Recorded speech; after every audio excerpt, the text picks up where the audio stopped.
Isa na namang Boracay trip ang natapos namin and this time, bitbit ko ang mga tiya, tiyo and mga pinsan ko and ilan sa kanila ay senior citizens na.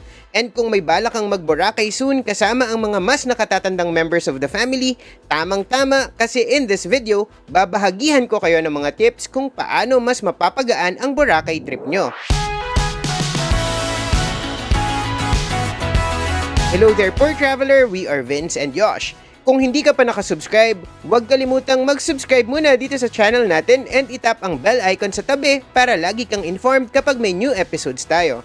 And kung sa Facebook ka nanonood, help us naman na ma-reach ang 1 million followers by liking or following this page. Isa ang Boracay sa mga senior-friendly and family-friendly destination sa Pilipinas.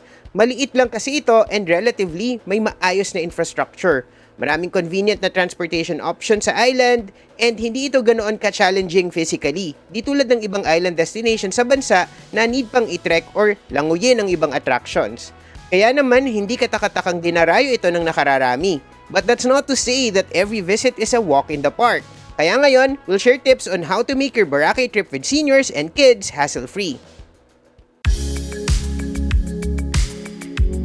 Unang-una, even before ka pa pumunta sa airport, make sure you use web check-in kasi mas mapapadali ang paghihintay mo sa airport. Usually kasi ay hiwalay ang pila ng mga naka-web check-in sa hindi pa and madalas ay di hamak na mas maigsi ang pila nito. Marami pa rin kasi sa mga pasahero ay hindi ina-avail ang napaka-convenient na feature na to. And dahil mas maigsi nga yung pila, hindi masyadong mapapagod sa pagtayo yung mga kasama natin. Lalo na kung may problema sila sa tuhod tulad ng mga kasama ko. Nitong huling trip nga namin, we booked and flew with Cebu Pacific and as expected, mas mabilis talaga yung proseso para sa mga naka-web check-in.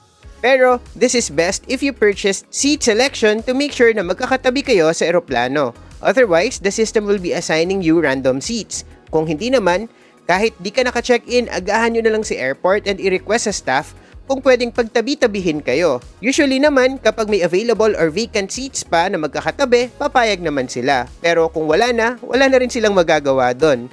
If meron sa inyong need ng assistance or first time pa lang mag-eroplano and hindi nila alam ang gagawin on board, best to select seats in advance kahit may extra bayad para na rin sa peace of mind nyo. Pinapaunang mag-board ang senior citizens and little kids para hindi na nila need maghintay ng matagal sa pila. Kapag in-announce ang priority boarding, punta na kayo agad sa gate.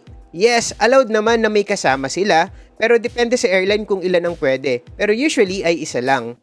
Huwag mai-intimidate sa mga bigla-biglang tumatayo na hindi seniors or PWD or bata.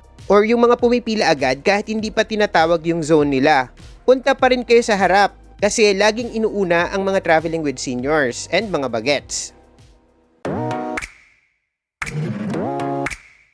After mag-board, collect mo na ang senior citizen IDs nila para ikaw na lang ang maging punong abala sa pag-transfer nyo papuntang island. So paglabas nyo ng airport terminal building, tatawid kayo papunta dito kung saan naka-station yung mga tricycle.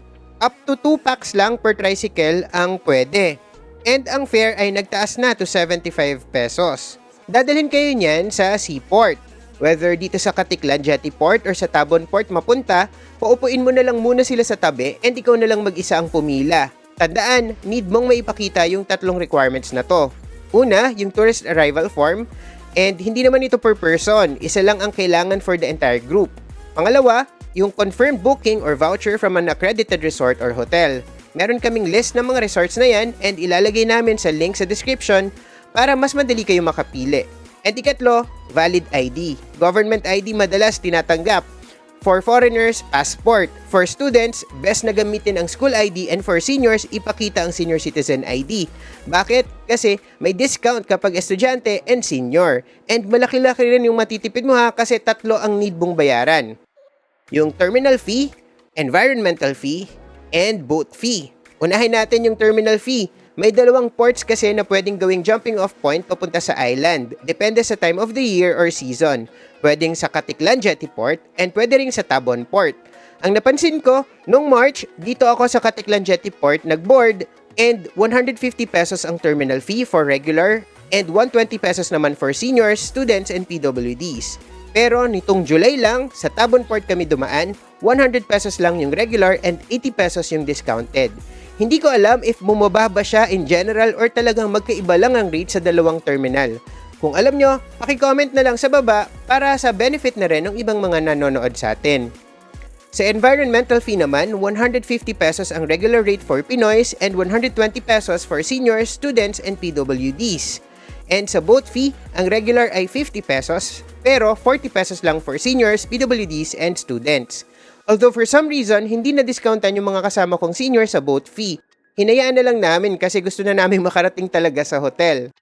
Nga pala, kapag kids na 5 years old pababa, exempted sila sa mga fees. Pero need lang ng birth certificate kung wala pa silang ID.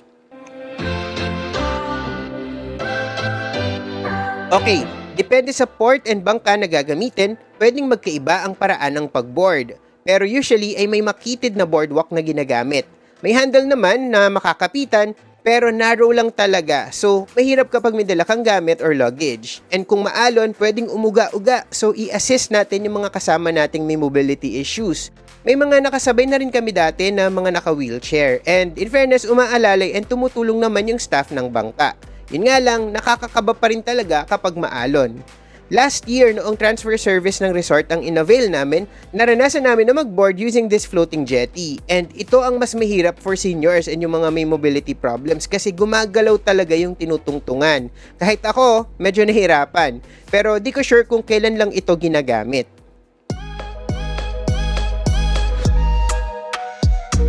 Pagdating sa island, it's time to go to your hotel. Ang most obvious option is the e-trike. Mura lang kasi ito. Ang approved fare ay 15 to 50 pesos per person for regular trip na may kasabay kang ibang tao sa sasakyan.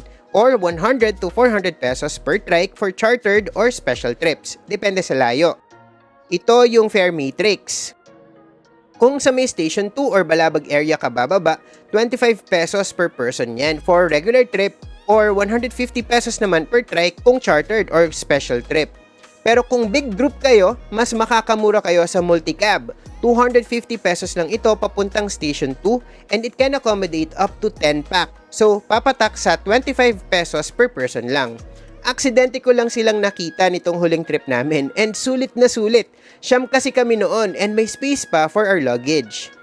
Pwede ka ring mag-charter ng multicab kung gusto nyong i-explore ang island. Ang land tour kasi by e-trike usually ay 500 pesos per hour and good for 4 packs lang ito. Pero sa multicab, we were charged 700 pesos lang per hour pero good for 10 packs na ito.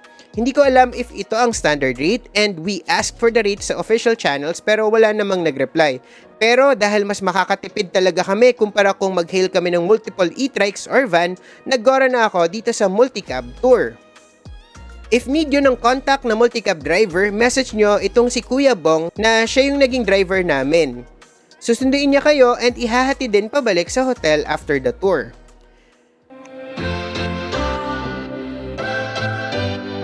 Speaking of hotel, when traveling with seniors, lalo na yung may mga mobility issues, make sure to check its location. While Boracay is small, it is not flat.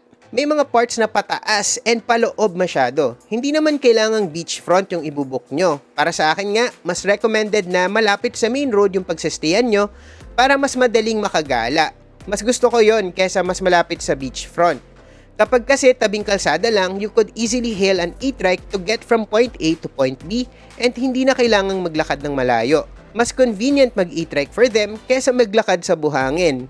Sa previous work to stay video natin, I mentioned na okay magstay dito sa area na to kahit inland kasi maraming maayos naman pero murang guest houses or apartments. Pero yun ay kung able-bodied lahat ng kasama mo kasi may pataas part ito. So baka mahirap para sa mga hindi fit. Bukod sa location, check nyo ring maigi ang amenities. Lalong-lalo na kung multi-story ang building. I-check nyo kung may elevator ha. Mahirap yung ma-assignan kayo ng upper floor tapos stairs lang yung option nyo. And by group friendly, I mean in terms of room arrangement and group rates kasi madalas, mas makakatipid ka kapag may group rates talaga. Standard kasi na good for 2 ang mga hotel rooms kahit naman saan and usually may bayad talaga kapag mag-add ng extra person. So, try to find accommodations na talagang designed for a group kahit good for 4. Often, mas makakatipid kayo kapag ganon. Here are some properties na nahanap ko na mas pasok sa banga para sa mga budget travelers. Pero nitong huling trip namin, we stayed at Azalea, Boracay. And mayroon silang 2-bedroom suites na good for 6 packs for only 6,900 pesos for the entire group na yun or 1,150 pesos per person. Mind you, full service hotel ito and with free breakfast na yan. And bukod sa 2 bedrooms, meron din itong sala or living area na may sofa bed na pwede ring higaan ng 2 more packs. May dining area din, so kung ayaw nyong kumain sa mga restaurants all the time, pwede kayong mag-take out ng food and dito kumain sa hotel. May kitchen din kung mas bet nyo na kayo na lang yung magluto para mas lalong makatipid.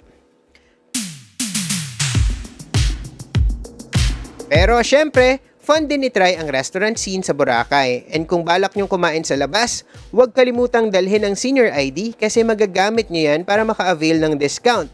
Just present it before nyo kunin ang bill. Sayang din yun makakatipid pa rin talaga kayo dun. Sa susunod na episode, i-compare natin ang island hopping tour by boat and land tour by e-trike or multicab. Alin nga ba ang mas ideal na i-take? Kung gusto mong malaman ang sagot, subscribe na to this channel kung hindi mo pa nagagawa and click mo na rin ang bell icon para notified ka kapag may new videos tayo. Kung sa Facebook ka naman nanonood, pa-like and follow na rin. Special shoutout muna sa ating mga mababait na tipsters, Alexis Briones, Karen Cervantes, Irwin Denzel T, Erica D, Cristetay, Michelle Dincol, Parilla, Ann Mills, Maluud Tuhan, and Edre Baino. Maraming salamat sa mga tips ninyo and sa support. Kung meron kayong questions or topic suggestions for our next videos, i-comment nyo lang below. You can also follow or message us on Instagram, Twitter, and TikTok. Just look for @thepoortraveler, _L. And kung meron kayong Spotify account or Apple Podcasts app, follow and tune in to the Poor Traveler Podcast. That's all for now. Remember, plan smart, travel safe, and make every trip worth it.